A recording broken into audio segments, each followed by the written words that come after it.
This episode is brought to you by AAA Tree Service, your local experts in professional tree care. Whether you need routine maintenance, emergency tree removal, or storm cleanup, AAA has you covered. Proudly serving Bucks County, Montgomery County, and the Lehigh Valley, they've earned over 45 five-star reviews for their highly reliable and high-quality work. From tree trimming and stump grinding to land clearing and more, AAA offers the full range of services to keep your property safe and looking its best. Get started today with a free estimate by calling 215-910-0663 or visit AAATreeServicePA.com. That's www.AAATreeServicePA.com. Thanks again to AAA Tree Service for sponsoring this episode. 215 Sports Podcast. What's up, everyone? Happy Wednesday. You'll be hearing this on a Wednesday, so we have a lot to talk about, but I want to throw a little curveball at you first, Tyler. All right. Because last year, the White Sox had the worst record in baseball, and what we're seeing right now from the Rockies, I think that is going to be worse than the White Sox. I mean, they're just so bad. You know, I agree with you, honestly. And because it's bad. At least on the White Sox, they actually do have some pieces that you could point to and be like, okay, that is a player that if you are able to keep on your team, you can potentially rebuild around, like a Luis Robert, you know? I just feel like that's not the case with the Rockies. Yeah, I'm trying to think of any player on the Rockies when that your team, really stands your team out. The Rockies gave up double-digit runs in 4 consecutive games. And the other thing that's concerning is I already read an article on ESPN about this. I think it was last week. And it's not because it's for a lack of trying. It's because the general manager sucks. They've spent money. If you look at the payroll and stuff, it's not like they are. Well, they spend money on players like Chris Bryant. Yeah, it's just the fact that he never worked out. Yeah, it's the fact. But when you put players, when you trade away players like Nolan Arenado as well as $50 million, you can't blame the manager for that. You have to blame the general manager. I mean, Arenado was probably coming to the end of his time in Colorado, but then why would you sign Chris Bryant right after you sign Chris Bryant right after Arenado go? And you also gave the Cardinals $50 million. Yeah, so the thing is in that case, that I don't understand is if you were going to let Arenado go, why pay for another premium free agent in that same offseason? It doesn't make any sense. Exactly. They it wasn't like they were trying to shed payroll or anything because they ended up just spending, I think, even more money on the Chris Bryant contract than what was on the Nolan Arenado contract. It was contract. 170 to 180 million for Bryant. Yeah, for what, 4 years, right? No, it was 7 years. Oh, it was? Yeah. So it was a long-term deal. 6 or 7. Yeah. And he just got hit with the injury bug really bad. Now, he's been playing for them this season. He's on the injured list. Oh, he is on again? Because I was going to say, I thought I saw him playing earlier in the season. No, he's back on the injured list. I mean, with him, it's so weird. Especially because you think of that 2016 Cubs team and the big good players that were on it, like Bryant and Baez, and how Rizzo. they're all gone. They're all gone now. Rizzo is still a good player. Rizzo's a free agent. But, yeah, he hasn't been signed by anyone. I still think that he could be productive on a team. He was good for the Yankees last year. But, I mean, Javi Baez has been kind of underwhelming with Detroit. And Chris Bryant has been constantly hurt. Jock Peterson has bounced around now from team to team to team to team. Schwarber has been pretty consistent. He's the only player from that roster that's probably still going. So. I'm trying to think of who are some of the pitchers on that World Series winning team. Kyle Hendricks, John Lester. Yeah. Okay, so Lester retired. Yeah. Hendricks got traded, right? He's on the Angels. Yeah. So did he just leave in free agency, or did they trade him? He left in free agency. Okay, he left in free agency. Aroldis Chapman. Oh, yeah, they did have Chapman. Aroldis Chapman. I'm trying to think who else that they have. Is he on the Reds now still, Chapman? No, or he's on the Red Sox. Oh, the Red Sox. Okay. Jake Arrieta. Yes, Jake Arrieta was on that team. And That's the only who I can think of at the moment. like it's crazy to think that less than 10 years later, all of the big players that were on that team are basically They're basically either washed up or gone, yeah. from the league, or they're towards the stages of being gone from the league. Like, the only reason I think Javi Baez is still around is because of the fact that they paid him so much money they can't afford to let him go. They can't afford to let him go. That's Yeah. the same with the Rockies. It's the same with Bryant. Like, Kyle Schwarber has been the only one that's actually had some consistently good seasons. I would agree, yeah. Throughout his tenure after that World Series team. Because after they won the World Series, they completely blew that team up. Yeah. Like, the next year, the next year they made the playoffs. Right, and then I think they blew it up, though, after that, like, that offseason. Well, they were consistently trying to compete, and then I think it was in 21 when they blew it all up. Oh, really? I thought it was before COVID that they blew it all up. In 21, they traded Baez for Carl Armstrong. Yeah, they were underwhelming for a little bit after a while. Yeah. After that World Series win. They were a team that never got back up to the same. They look good now. They do look good now, but there's none of the same players. Yeah. It's all completely new players on that team. But back to your point about the Rockies, they have almost no one, I feel like, in at least the major league level, that you can sit there and point to and be like, this is a guy we can hold on to and build our team around for the next 5 years and maybe be competitive.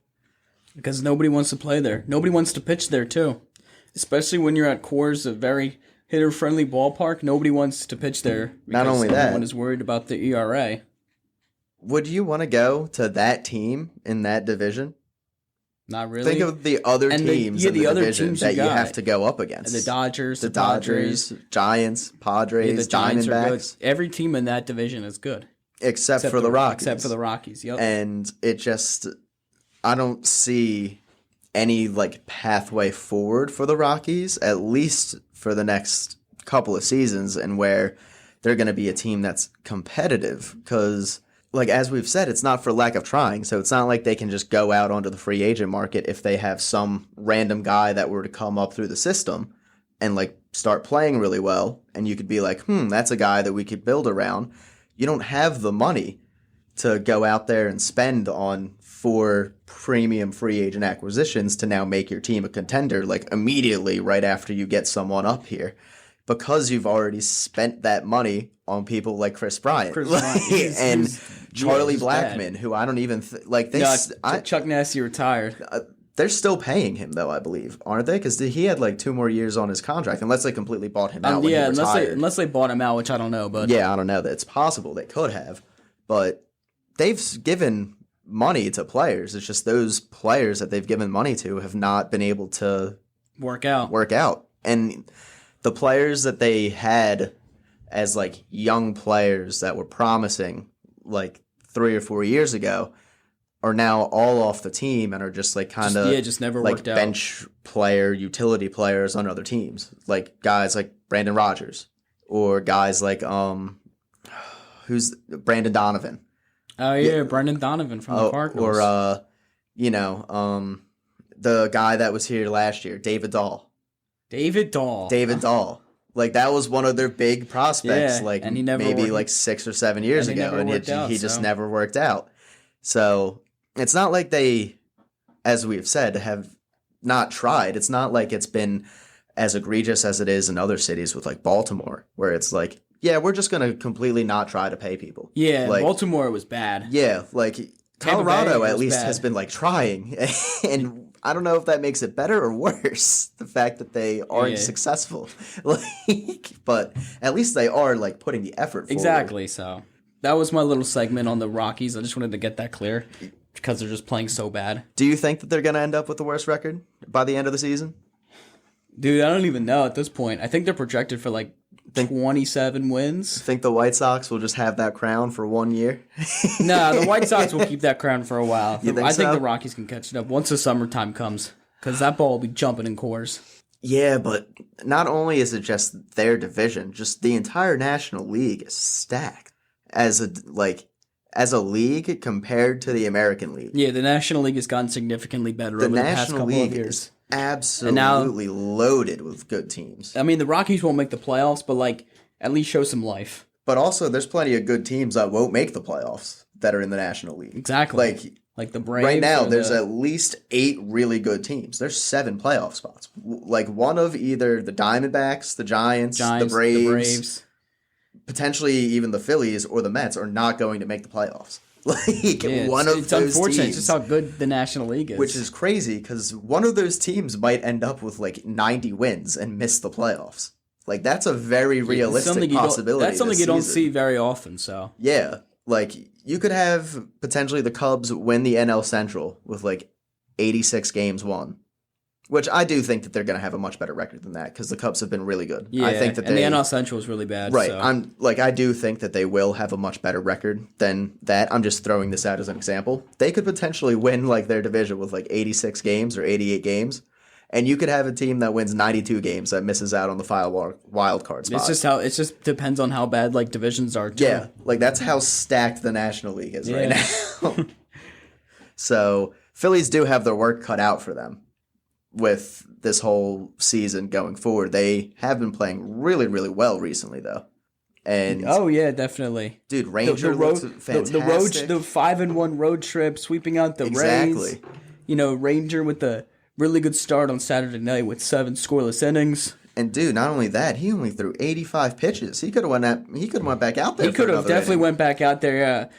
Assuming that the top of the 8th inning wasn't as long as it was because the Phillies ended up getting plenty of insurance. 6 runs? Yeah, they had plenty of insurance runs that inning. So it was just like, and there's no point in sending him back out there when he's been sitting in the dugout for over 20, 25 minutes. So plus he's still coming back from the injury. You don't want to stress test that arm too much right at the beginning. Compared to his first start, it was 100% better. Dude, compared to his first start, he was fantastic. And especially against Cleveland too. Cleveland is a very good team. Now, one thing I will say is Cleveland's offense is a bit hit or miss, kind of like the Phillies' offense is like hit or miss. Like they have a good record. They do have a very good record. It's the same as the Phillies. So, but the thing I was more impressed was how the Phillies were able to get to that bullpen, because Cleveland is known for having a very good starting pitching and bullpen team. That's what they've been built around the past 3 to 4 years when they've made the playoffs. It's not been around their hitting. It's been around the fact that they pitch really well. They have their starters go deep into games. Their back end of their bullpen is good, and they play good defense. The Phillies were able to get to that bullpen in basically every single game against Cleveland. Every single game against Cleveland, they scored at least 1 to 2 runs off the bullpen. Yeah, they brought in the lefty in that Saturday's game, I believe, and they just started teeing off of him. It was ridiculous. Yeah, he got 1 out, I think, and then got taken out. Yeah. And the guy that they brought in to, relieve him got tattooed for the home run by Schwarber, I believe, right? Yeah, because Schwarber had an amazing series there in Cleveland, so. So, it's weird, because I always thought that Cleveland was more like a pitcher-friendly park. And, I looked it up. And apparently, it was in the past, but they made modifications to the stadium over the past, 5 to 10 years to make it more hitter-friendly. And now it, leans, way more in the favor of, hitters. It's now viewed as, a high home run park, which is strange, because when you think of, Cleveland, you don't really think of them being as, a home run team or anything like that. No, they don't have that much power in that lineup. They got Joey. They got, Jose Rodriguez. Yeah. But, other than that... Jose Ramirez. Yeah, Jose Ramirez. Yeah. Not Rodriguez. Jose Ramirez. But other than that, there isn't, too much power. Although the one first baseman did have 2 home runs off of us this series. What was it? He had Sheneman? Oh, yeah. It was Schneedeman. Yeah, how do you I don't know how to pronounce the name. But he kind of killed us, so I do want to actually pronounce his name correctly. If you're gonna kill us, you deserve some respect. It's Daniel Schneedeman or something like that. Yeah, some dude I've never heard of before. But apparently he's tearing it up. Here we go. Yeah, he's got 10 home runs on the year or something. I was oh, okay. I had no idea who this person was, but cool. He's killing us right now. They did have some good. Yeah, Josh Naylor hit the ball well too. Yeah, he's been good too. A power hitter, but then he got traded. Here we go. Yeah, but they still have his brother. They still have Bo Schneeman. Yeah, What's that's his how it is. pronunciation? Schneeman. Daniel Schneeman. Now, he apparently has been tearing the cover off the ball for Cleveland this like first stretch of the year. So, oh, maybe it's not him. Maybe it was someone else that they were talking about on the broadcast. Ramirez had a home run Friday night. I think it was Schneeman though, because Schneeman. oh, Schneeman. I thought it was home. I thought that they were talking about home runs. They were talking about his RBIs. That's a much different category. Oh, yeah. We're comparing home runs to RBIs. Yeah, I thought that they said he had 10 home runs and then he got like another home run. But they said he had 10 RBIs. Oh, okay. And then he had a home run and then that made it 12 I was gonna RBIs. say, and what? I was like, holy crap, this dude's up to like 11 home runs already? I've never heard of this guy. So, all right, no, but he is at 5 home runs, which is pretty, that's pretty decent for someone I've never heard of at the very start of the season. So, that might be someone that potentially could be, you know, someone you look at later on in the season when it's coming toward playoff time. Is that someone that could be like a big producer for Cleveland maybe? But we're not worried about Cleveland in this city. We're worried about the Phillies. No, we're worried about Phillies. And one thing I do want to talk about is Brandon Marsh has actually been playing pretty well since he got called back up to the team. I know it's been a very small sample size. He struck out last night. I know, but it's hard when you come in off the bench. Like, I guess. There are some players who are really, really good pinch hitters, but they can't, like, actually hit if they're starting in the game. Like, you might be too young to remember, but Matt Stairs. Oh, yeah. Dude, Matt Stairs I hear a lot about in Matt Stairs. And pinch hit, and if he was pinch hitting against you, you actually had to sit there and, like, worry that this dude was going to do some serious damage. Because he had so much power. But in games where he was in the starting lineup, he did not have that same effect, like, throughout the entire game. There are some players that just have, like, that knack for just coming in and being that big pinch hit guy. Like, all I need to do is have one good at-bat, and, like, that's it. That's what they focus on. Like, Matt Stairs was one of those guys. Yeah, Matt Stairs was known for the home run against the Dodgers. Yeah, dude, but he had so many other moments too. Like, that's the moment that everyone remembers because it's the memorable call as well, you know, Stairs deep into the night in left field, like, you know, like the Joe Buck, like, yeah. It's memorable. It's a great call. But he had plenty of really important home runs throughout that entire playoff run. Like, through that entire playoff run, he had, I'm pretty sure, 5 home runs. 3 of them were pinch hit. So, there's some players... Which is insane and considering you're getting 3 pinch hit home runs in the playoffs off the bench. Yeah. Like, there are just some players that have that knack for just always being ready no matter what. Like, to just come in and produce when they hit. But then there are other players that need to, like, really get into the flow of a game to get comfortable at the plate and hit. Some players, you know, they need to take a couple of pitches to see the ball. They want to see how it's coming out of the pitcher's hand. They want to see the break on their balls and stuff like that, which means that later on, progressively throughout the game, once you see more and more and more of those pitches, you start to actually adjust to them better.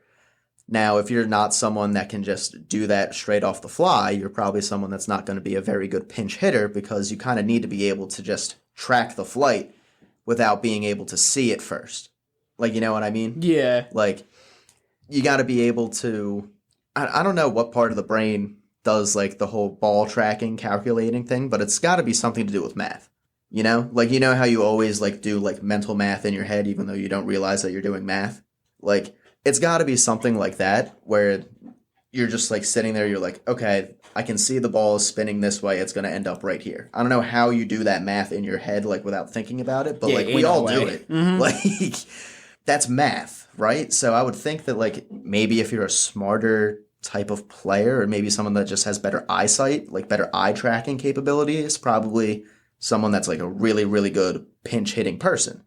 But, you know, if you're someone that is used to playing every single day and seeing a lot of pitches all the time, and that's how you get your success is by seeing pitches.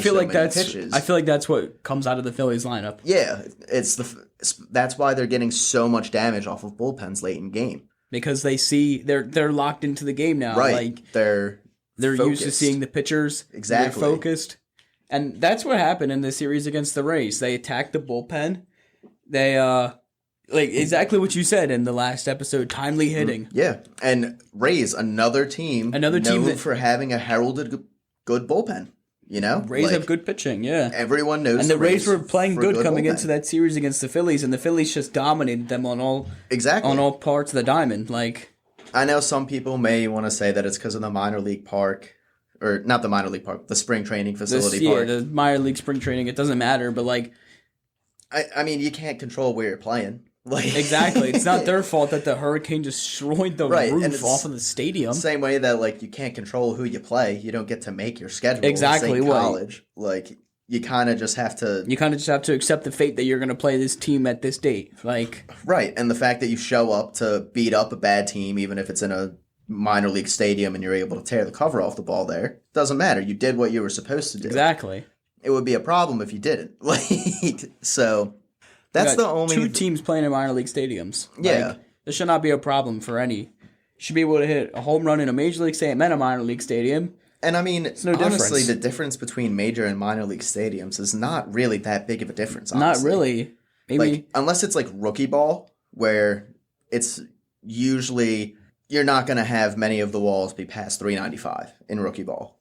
Rookie ball is a lot of small stadiums because it's very collegiate. Like, you know, you're literally coming just out of college or just from high school. So you're not going to be sitting there probably as a 18, 19, 20-year-old kid being able to hit the ball 415 feet when you've never used a wooden bat before in your life. You know? Yeah, because that's a switch from metal to wood. Yeah, exactly. So, like, those stadiums are the only stadiums that really have, like, a significant difference in really the dimensions of the ballpark. Relatively, everything else is going to be about the same amount of distance. Like, if someone's able to hit home runs in the minors, they're going to be able to hit the ball the same amount of feet in the majors. Like, it's not, like, an issue of, like, oh, the ballpark is bigger. Like, no, all of the parks are generally the same size. All of the parks are the same. Like, yeah. It just looks smaller because there's not as many seats. Not as many seats, shorter walls. Like, exactly. Like, that's why it looks so different, but, like, it's not like the field itself is actually any different than a major league field. Like, all of the fences are still 400 feet. Like, down the line, it's still 330. Exactly. Like out in center field, it's still 401, like 405, something like that. Like, it's not like they're playing in a park where it's like 375 to dead center. Yeah, like that I could sit there and maybe agree with you. Like, okay, maybe they just played really well because they were playing in a baby park. But, like, that's not what they were playing. It's not a baby park. I mean, I guess, like, the right field corner is, like, 315, which is, like, Yankee Stadium corner, but, like... But Yankee Stadium is a major league ballpark. Yeah, exactly. Like, Yankee Stadium has that same dimensions as the... I mean, the Green Monster is less than 300 feet away from home plate. It's just the fact that it's really freaking tall. It's just 40 feet in the air. Yeah, exactly. You have to hit the ball really hard in order to get over the Green Monster. Yeah, but, like, no one seems to think that is a really short distance. Like, if someone hits the ball out to... It's dead center field in Fenway Park is 420 feet. Yeah. Like... But left field is, what, I think it's 298? I think, right by the foul pole? Right field, right by the foul pole, I think it's like 310. Yeah, in, like, where it's, like really low. Yeah, the pesky pole. Yeah, the pesky pole. But I think the Green Monster is literally less than 3... I think it's 298 down the left field foul pole. Like, I don't even think it's totally not sure feet. about dimensions, but like, I know it's not that far away. So, I mean, no one seems to, like, technically you could hit a pop-up, but as long as you hit the pop-up 300 feet, it's a home run. It's a home run, yeah. Yet that wouldn't be a home run in 29 other stadiums, and people don't seem to mention that. Like, exactly, so I don't, like, it doesn't matter that they were playing in a spring training facility field. It's still a major league ballpark. It's made to be played by major league players, by professional players, which is exactly what it was being used for. So I don't want to hear an argument on that. Yeah, the excuse of like, oh, minor league park, I need to see them do it, like blah blah blah. Like, dude, get over yourself. You're just looking for excuses at this point to not trust the team. So you just want to be a hater. That's what everyone on social media is now. So yeah, but we do got to talk about Kyle Schwarber. Oh yeah, because he's got a 47 game on base streak. Mm-hmm. So and not only that, he's got 14 home runs, tied for Aaron Judge for the lead in the entire league.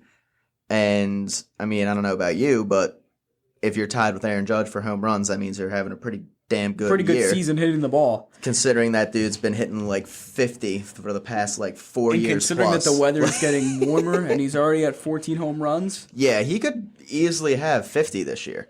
Oh, yeah. For sure. If he continues his pace. I don't know if he's going to, but like I have no reason to not think that he will. Like, has he ever had a 50 before? No, I think the closest was the 49 that he had the 1 year in Philadelphia, right? Yeah, I thought he had 49 that one year. No, 48. Oh, it was 48? Yep. So, I mean, maybe he could very well get to 50 this year. I mean, honestly, he just is doing everything kind of right now. He's not just like hitting home runs. He's also like driving people in with singles when he's got 2 strikes on him. Yeah, because that's the move when he's in the 4 spot. Like, yeah, it's clearly working in the Phillies lineup. So the fact that he's been playing as well as he is in the 4-hole, same with couple that with how Bryson Stott's been doing hitting leadoff, like that's just absolutely winning combination that you can be very comfortable throwing that lineup out against whoever pitcher and feeling pretty confident that the top of your lineup's going to be able to produce something for you in that game. Like, you're always going to be able to sit there and rely on probably those top 5 hitters of your order because they're all kind of really like comfortable and locked into their positions now, I feel like. Yeah, especially since like Stott's hitting the ball well and Trey's heating up. The only person that's like I have concern with is Bryce. Yeah, and but every player gets in a slump. I mean, he'll get out of it. I mean, it's not like he's really like performing like horribly. I mean, he does have 7 home runs so far. I know that the batting average isn't really exactly where we want it to be, and he's been striking out a lot more. He's been striking out a lot more than especially we're that used one to night seeing. That one night in Cleveland. I mean, he just went up there and just he swung the ball like a golf club. But I have to believe that it's got to be something where he's just not seeing. He's not seeing the ball for some reason right now. Like, this is very unlike Bryce Harper, and it doesn't seem like it's something in his swing. Like, you know, like his swing has seemed fine. I haven't seen him take like awkward looking swings or anything like that. That one night in Cleveland? Well, I mean, that was on a pitch that was about to hit him in the foot that he shouldn't have ever swung at. It. Like, when, like, you know, it doesn't look like his bat is slow through the zone. It doesn't look like he has like any type of like hitch or like a drop in his swing that's causing an uppercut or something. Like, it just seems like he's not seeing the ball. He's swinging at way too many pitches that are clearly not outside in the strike zone. Mm-hmm. And not only that, like, he's completely getting fooled by off-speed stuff right now.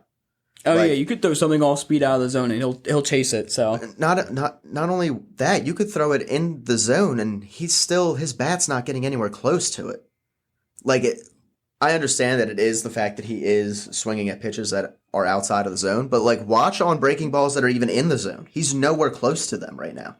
Who was it that pitched for Cleveland in the 3-2 game? I mean, I think the first game of the series, the first game right? that they lost. Yeah, they lost the first game. Who was pitching that game for Cleveland? Not BB. Gavin Williams. Yeah, Gavin Williams. Gavin Williams. Dude, Bryce Harper cannot touch his slider. You couldn't, the entire game. And there were plenty of hanging sliders that dude was throwing the entire game, and no one was hitting it. So I don't know if he might have just had good command of the slider that night. Yeah, like, I don't know what it is, but it just seems to be he's not seeing the ball clearly out of the pitcher's hand, or it's got to be because I don't even really think it's a timing issue either, because he's not even fouling balls off. Like, he's just straight swinging. He's just swinging and missing. So, like, I would be more believable to think that maybe it's a timing issue if he's at least making contact and fouling balls off and it's just going left or right or straight back. But the fact that he's, like, not fouling balls off, just swinging and missing really a lot of the time.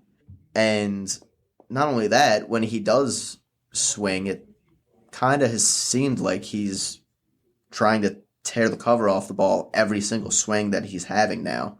Because I don't know if he's in his head where he knows that he's in a slump. He knows that he needs to perform better if this team is going to get to where it needs to. So I don't know if he's like kind of just trying to do like too much right now or something, but there's something going on with. He knows he's frustrated because he said it in a press conference. And you can see it too.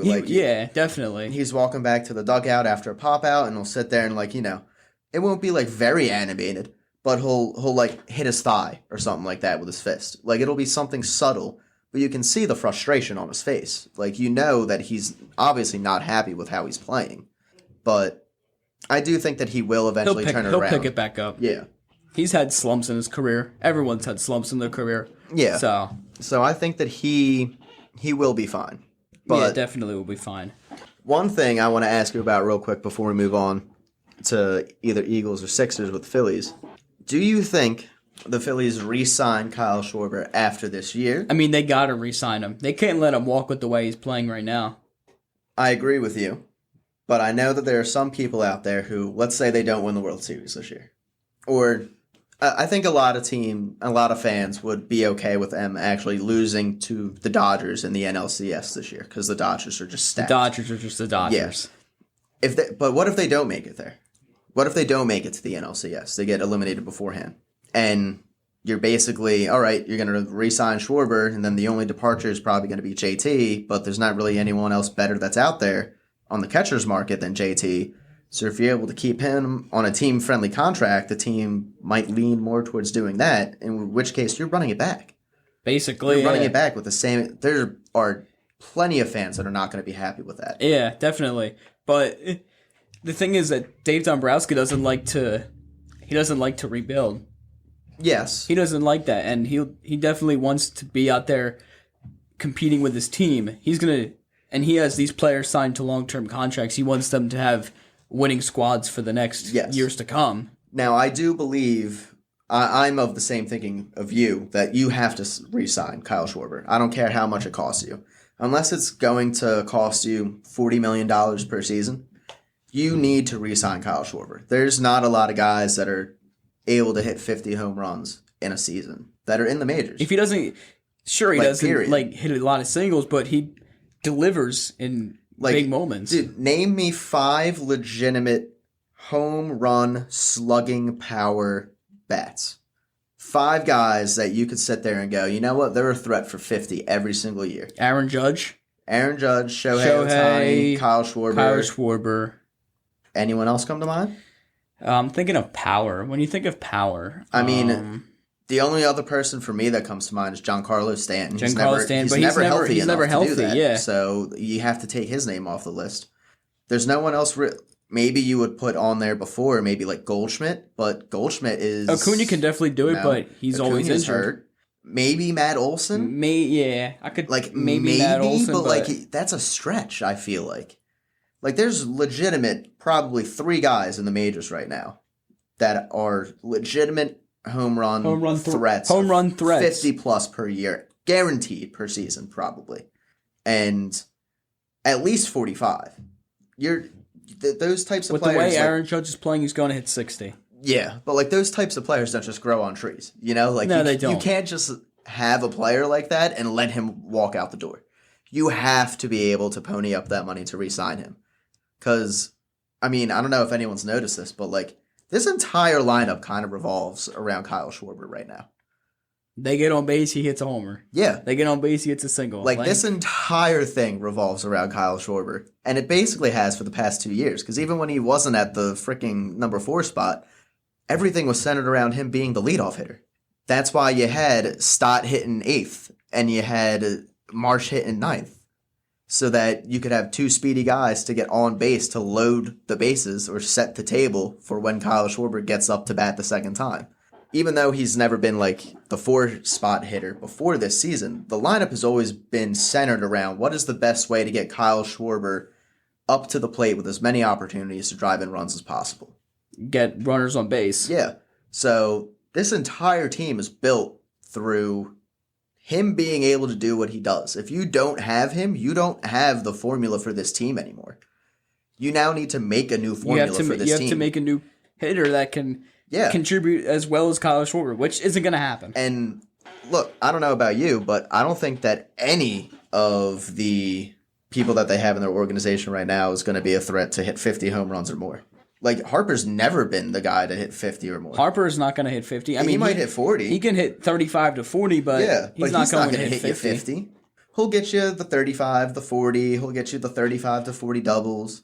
He will get thrown out at second all the time. That is something that I can into doubles. That is something I'm okay with. The 35 to 40 home runs and doubles. Yeah, and you do need players like that on your team as well. Like, obviously, but you need just that dude that no matter what, no matter who it is on the mound, no matter what the rain, like whether it's sunny, rainy, doesn't matter. Whatever the situation is, whenever he comes to the plate, he is a threat. And it is always something like that the pitcher has to think in the back of his mind. I can't let a pitch hang. Because if you make a mistake, it's going to be a homer. Right. And when you have that type of guy in the door, in your building, you can't just let him leave. So I agree with you. I think that they need to re-sign him. Basically, no matter what at this point, they have to re-sign him. I just know that if they don't, like the Phillies don't get to where we all want them to get to this year, there's going to be a lot of people that don't want to see them run it back. There's going to be a lot of people that are going to be clamoring for change. And in order to do that, you're going to have to be able to shed some money. Unfortunately, to shed money, JT's not going to be enough contract to shed. JT's not going to be worth... to make significant changes on this team. They shouldn't sign him to a long-term deal. Well, no. That's been fine, because this is the last year of his deal. It's not like he was horrible for us last year. Like, he's been very good throughout He's been serviceable, good defense. Yeah, he's been very good throughout average hitting. The entirety of his contract. It's just that this year, the last year, you're starting to see the signs of the age a little bit. Now, he has been heating up recently, and he's been hitting the ball a lot better than what he was the first, 35 at-bats. He only had, I think, 2 or 3 or 4 hits. So he's been improving. So he has been doing very, very good. But no team is going to offer him a big contract. Right. Same with the Phillies. Right. And the thing is I'm worried that, let's say Phillies get knocked out in division series to the dreaded Mets, or to, God forbid, whatever it is. They obviously can't let Schwarber walk. So you have to let JT walk. You have Casty for another year. And, all right, maybe you can potentially move him on the final year of his deal. But is Casty really the guy that you want to get rid of? Not really. I mean, the guy that the people that people would want to get rid of, or that people would want to have a refreshing new face in here, is for Brandon Marsh, Alec Bohm, Johan Rojas, and at this point, maybe even a little bit of... it sounds weird to say this, but Trey Turner. I have no beef with Trey Turner. I don't have beef with him either, but the Phillies won't do that just because of how long he still has left on his deal on the contract and all that. But dude, I mean, I know you see it on social media, and you hear all the people people don't like Trey Turner in this town. No, I do. And I think it all goes back to the World Baseball Classic, when right after he signed with us, and then he had that monster World Baseball Classic where he had 5 home runs. And then he completely fell off the planet until they gave him the standing ovation. Yeah, I think we all got our hopes up a little too high for what type of a player Trey Turner was just from that World Baseball Classic. Yes, he had a very good 2 weeks, but that may have just been all it was, just a very good 2 weeks of baseball. Players get hot, you know? Players have the best 2 weeks of their careers. And then we'll never reach fall that. Out of the league. Right, yep. They'll never reach that height again. It just happens sometimes where you can just be blistering for however amount of time, and then there's might not even be a reason why it stops. It might just stop one day. Nothing that you can do about it. It just stops. Your luck ran out. Something happened overnight in your sleep where you just woke up today and you don't have the same mojo that you had the past 2 weeks. I don't know what it is. But I think we all kind of got enamored with how he performed during that World Baseball Classic run. Thought he was going to be a superstar. Right, and we were expecting that type of production from him throughout an entire season. Yeah, it just never turned out, only until the final 2 months of the season. Right, and I think a lot of people are still waiting and expecting to see that power from Trey Turner. But he's not really a power hitter. Yeah, it's just I don't know if that's really fair to ask of Trey Turner, because I don't really know if that's the type of player that he is or the type of player he needs to be. The thing is, yeah, he's Like- not a power hitter, though. And to be fair, I don't really think Trey Turner needs to be a power hitter to be a very impactful player on this team. You don't need him to be the guy that's hitting you 30 home runs. You need that to be Bryce, Castellanos, Kyle Schwarber, and dude, Brandon Marsh should be able to hit more home runs than he does. He's a big dude, Brandon Marsh. It's just that he can't hit left-handed pitching He's just for anything. Brandon Marsh. So. Yeah. And Alec Boehm should be able to hit more home runs than he does. He's 6'5" and plays third base. There's no reason why someone that's 6'5" should only be able to slap singles and doubles the other way. Like, dude, you're fine. I'm fine with Alec Boehm if he's going to be driving in runs. But if he's not going to be in the 4 spot and you're just going to give me those little slap singles from the 8 hole as a third baseman, I need better than that. Like, and it's not just us. Like, it's not just me that needs better than that. The Phillies need better than that. The Phillies need it. The fans need it. Like, the city needs better than just someone that's going to be... If you're going to play bad in the city... A 6'5" the fans, Kevin Durant. Literally, if you play bad in the city, the fans are going to let you know that you play bad. And I mean, it's not like he's playing bad.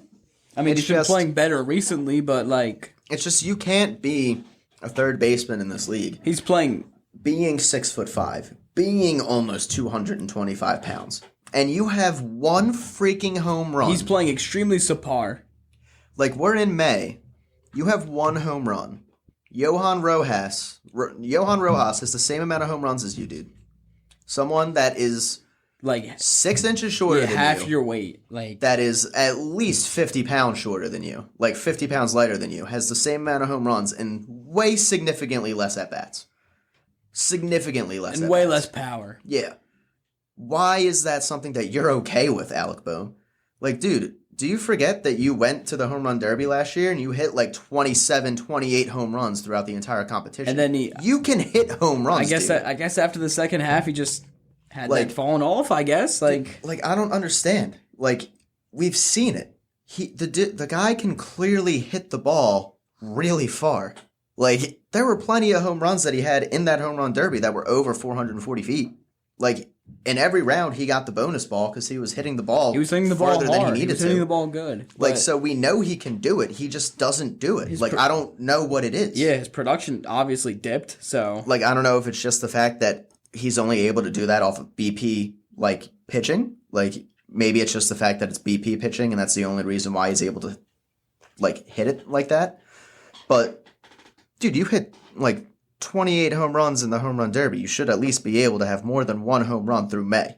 That's just I don't know, man. A gimmick you want to say on Alec Boehm? All right, we got 10 minutes, 2 teams.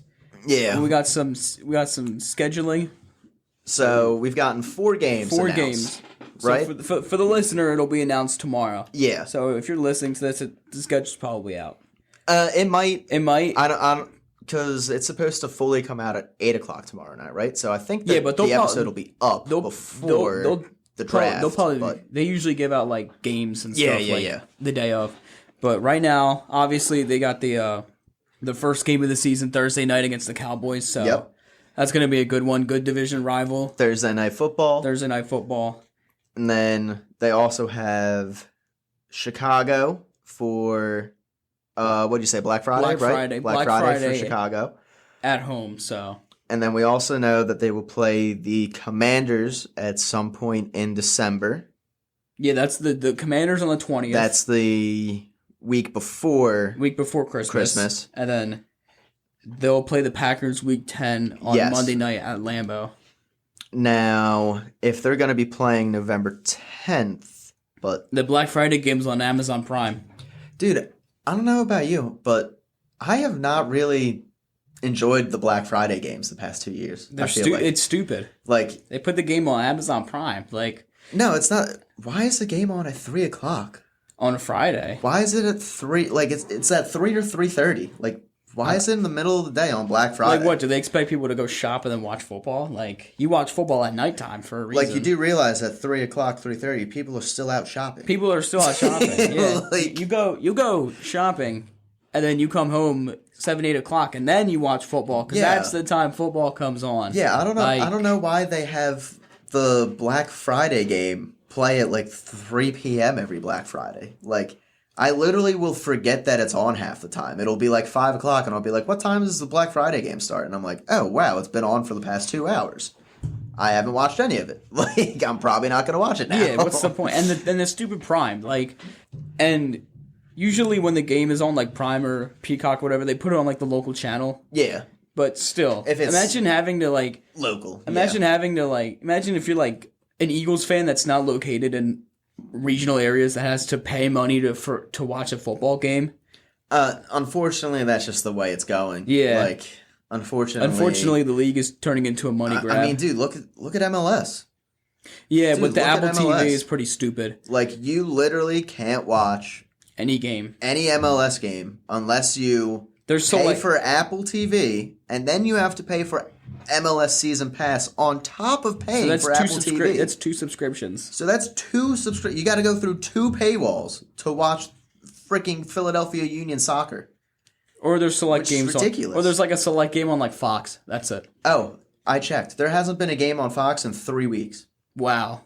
There's been 3 straight weeks of MLS with no game on Fox. Dude, what? It's because it's baseball season, so Fox Oh is doing yeah, baseball. Fox has got to do baseball. Yeah. I forgot. And no one else is going to sit there and do the MLS unless it's ESPN Plus, but they don't have a channel. Like The it's MLS just doesn't that. have a large following in the USA. Yeah, So which sucks because I would love to sit there and watch Union games, but I'm not going to sit there and pay $80 $10 for frickin' Apple Plus and then another $16.99 for MLS season. Yeah, I'm not pass. going to pay $100 to watch soccer. You want me to pay basically $28 every month just to be able to watch the Union? Like one game?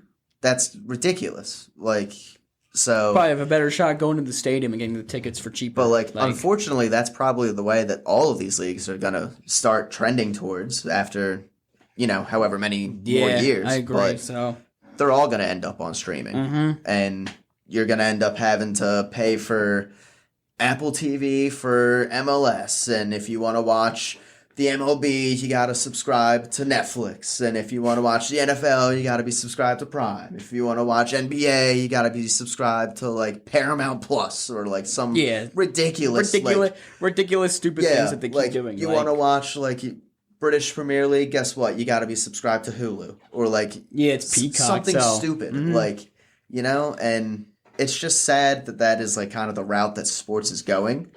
And that's why cable's dying in the United States, so. Well, yeah, for the fact that the streaming services are taking over. Yeah, and what is the reason why most people have cable anymore nowadays? It's for live sports. Live television and live sports, live news. But like even streaming services have their own live stuff, like Hulu, live TV. Exactly. Like, you have a live TV platform and a streaming service all in one if you have Hulu. Like, so, I mean, it's just turning into a huge money grab now for these streaming companies. Yeah. But all right, the moment we've all been waiting for is that the Sixers are getting the 3rd pick in the draft. The Sixers get the 3rd pick in the NBA draft. I'm happy with that. Dude, I'm really happy with that 3rd pick. Did you hear the guy on ESPN? So he was watching. So he was like, I think the 13th pick was announced, and he was like, the Sixers have just fallen out. They're not going to get their pick. And then, when the time came, the 7th pick, he was like, oh, correction, the Sixers are going to keep their pick. That's what the guy on ESPN said. Well, and then somehow they ended up in the top 4, and now top 3.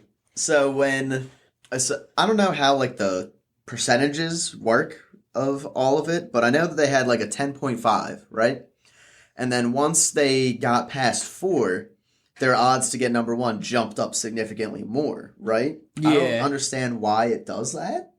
I think because I guess it's just because of lower probability. The teams like the Wizards and the Pelicans, I think, and the Jazz, they got they were all out of the top 4. Yeah, it's just I don't know how the probability works with that. Yeah, I think it's just really just choosing golf balls out of a bucket or something. I don't know. So when it comes down to that 4th pick and. Who else did they got 4th? San Antonio, right? San Antonio, I believe 4th. They got 4th? Sixers are 3rd. Dallas is 1. Right. And when San Antonio got announced, there was a whole bunch of people that were like, no way, that means Sixers are going to get the number 1 pick. And then immediately just right after Sixers are pick 3. And then all the excitement died. Which I'm still fine with, but... But Why? The thing I'm confused about is why did everyone think as soon as like the Spurs got taken off at 4 that Philadelphia was going to get number 1? Yeah, I don't know. I mean, Like, you still got 3 teams ahead of you. Yeah, like But just I don't think the understand Sixers where had that- like the highest odds. Yeah, but like what makes them have the highest odds? Is it just the fact that like the other 2 teams that ended up becoming before them were technically like better than them in the standings? I guess, yeah. Like, and that helps that lowers their probability in the lottery, so. But like you would think if it's 3 teams all in there, they all have this it's down to 3, they all have a 33% chance. How does one have a higher percent chance? Like, does one team have more balls than the other team? Yeah, like, I don't know. I don't get it. Like does the Sixers have like 7 balls that have the Sixers logo on it, and like Dallas only had like 5? Yeah, like, or Dallas had 1 and they just got lucky. Like, yeah, like how does the Dallas gets the first pick? I don't understand that probability thing. Like, technically, if you're just thinking about it objectively, there's 3 teams left for 3 picks. Each team should have a 33% chance to getting that number 1 pick. Why? How come everyone thought that the Sixers were just going to have like the number 1? Like, how come their chance was higher than everyone else's? That's the thing that I don't understand. Like, is there more balls? Like, I don't know how what don't we know how here? the lottery odds work. So yeah, like I don't understand what we don't know here, but like there's something that we don't know. I'm not understanding something, and I don't know if it's just the fact that I'm not smart enough to understand it because I'm not good at math, or if it's just the fact that it just doesn't make sense to me because I can't logically see it. We're both confused in front here. of me. But like, yeah, I have always thought that that's strange with the NBA lottery, like, because it doesn't just happen. Like, it didn't just happen this year with the Sixers. I remember a couple years ago when Cleveland got the number 1 pick, when they were supposed to have, like, the 7th or whatever. They had, like, the 7th highest odds, right?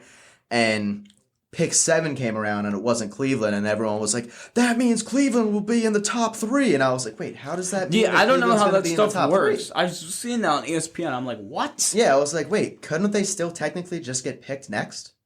Like, yeah, I don't get that. Yeah, like, so there has to like be that. something that we just don't understand with this draft. I'm gonna have to search up later. Yeah, but basketball is gonna be back in Philly. Ace Bailey's gonna be a Sixer.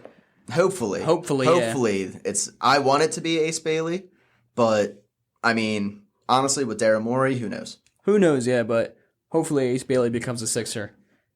See you next week.